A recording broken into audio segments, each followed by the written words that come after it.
സ്വാഗതം. ഇന്ന് ഞാൻ വന്നിരിക്കുന്നത് ഓണമൊക്കെ അല്ലേ വരാൻ പോകുന്നത്. അപ്പോൾ നമുക്ക് വിളക്കൊക്കെ ഒന്ന് ക്ലീൻ ചെയ്ത് വെക്കാം, അല്ലെങ്കിൽ ഇരട്ടി പണിയായിരിക്കും ഓണാവുന്ന സമയത്ത്. അതുകൊണ്ട് തന്നെ എനിക്ക് ഇത്രയും വലിയ വിളക്ക് ക്ലീൻ ചെയ്യാനുണ്ട്. എളുപ്പപ്പണിക്ക് വേണ്ടിയിട്ട് ഞാൻ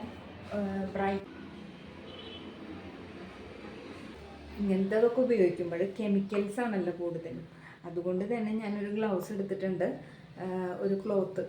ഇതിൽ പറയുന്നുണ്ട് ക്ലോത്ത് കൊണ്ട് ഡസ്റ്റ് മുഴുവനും കളഞ്ഞതിന് ശേഷം വേണം ഇതിലത്തെ ലിക്വിഡ് ഇതിൽ അപ്ലൈ ചെയ്ത് കൊടുക്കാൻ. അത് കഴിഞ്ഞിട്ട് ജസ്റ്റ് ഒന്ന് റബ്ബ് ചെയ്തെടുത്താൽ മതി എന്നാണ് പറയുന്നത്. ഗ്ലൗസ് ഇട്ടിട്ടുണ്ട്. ആദ്യം ഞാൻ ക്ലോത്ത് കൊണ്ട് ഇതിൻ്റെ ഡസ്റ്റൊക്കെ കളയും.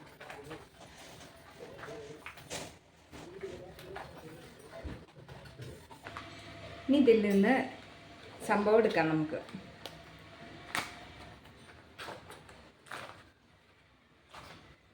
ഇത്രയേ ഉള്ളൂ കേട്ടോ. ഇത് ഫുള്ള് വിളക്കിന് ഇത് മതിയാവുമെന്നൊരു സംശയമുണ്ട് എനിക്ക്. കണ്ടോ, ഇത്രയേ ഉള്ളൂ. ട്യൂബിൽ 60 രൂപയാണ്, 25 ഗ്രാം.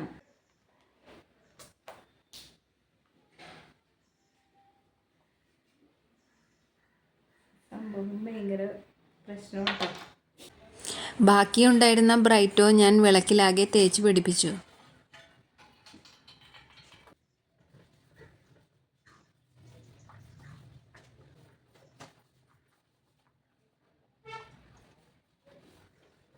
ഗ്ലൗസ് ഇട്ടുകൊണ്ടുള്ള തേക്കൽ അത്ര ബുദ്ധിമുട്ടുള്ള കാര്യമായിരുന്നു. ഞാനതുകൊണ്ട് തന്നെ ഗ്ലൗസ് ഊരിവെച്ചു. എന്നിരുന്നാലും ഇതിൻ്റെ ലാസ്റ്റ് റിസൾട്ട് എന്നെ നിരാശപ്പെടുത്തുന്നത് തന്നെയായിരുന്നു. എനിക്കൊരു സംതൃപ്തിയും തോന്നിയില്ല. എന്നാൽ എൻ്റെ കയ്യിൽ ഒരു സൂത്രമുണ്ട്. പൂജാമുറിയിലേക്ക് പോയി ഭസ്മം എടുത്തു. ഇതാണ് ഞങ്ങളുടെ പൂജാമുറി. രാവിലെ ചേട്ടൻ വിളക്ക് കത്തിച്ചു വെച്ച് പോയതാണ്. രാവിലെ ചേട്ടനും ഈവനിങ്ങിൽ ഞാനുമാണ് വിളക്ക് കത്തിക്കുക. ഭസ്മവും വെള്ളവും ചേർത്ത് കുഴമ്പു പരുവത്തിലാക്കി വിളക്കിലാകെ തേച്ചു പിടിപ്പിച്ചു.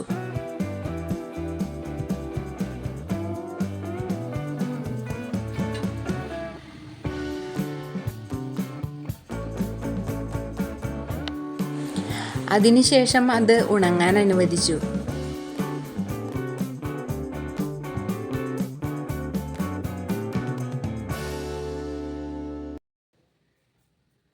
ഞാൻ മാധവിൻ്റെ ഒരു ബനിയൻ എടുത്തിട്ടുണ്ട്, പഴയത് ചെറുത്. ഇത് വെച്ചിട്ടാണ് തുടയ്ക്കാൻ പോകുന്നത്.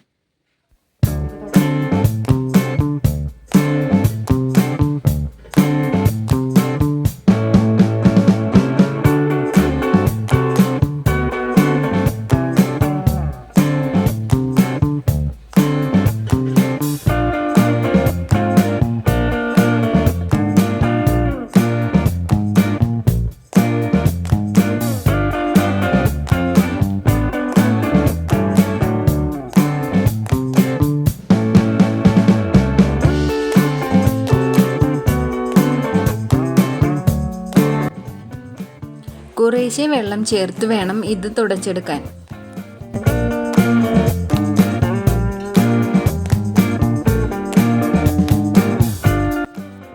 എന്തായാലും ഞാൻ ഹാപ്പിയായി. ഇതിൻ്റെ റിസൾട്ട് കണ്ടപ്പോൾ ഞാൻ ശരിക്കും ഞെട്ടിപ്പോയി. ഭസ്മം കൊണ്ട് ഇത്രയും നന്നായി വിളക്ക് വെളുക്കുമെന്നറിഞ്ഞിട്ടും പുറത്തുനിന്ന് കാശ് മുടക്കി സാധനം വാങ്ങിച്ചതിൽ എനിക്ക് വളരെയധികം വിഷമം തോന്നി.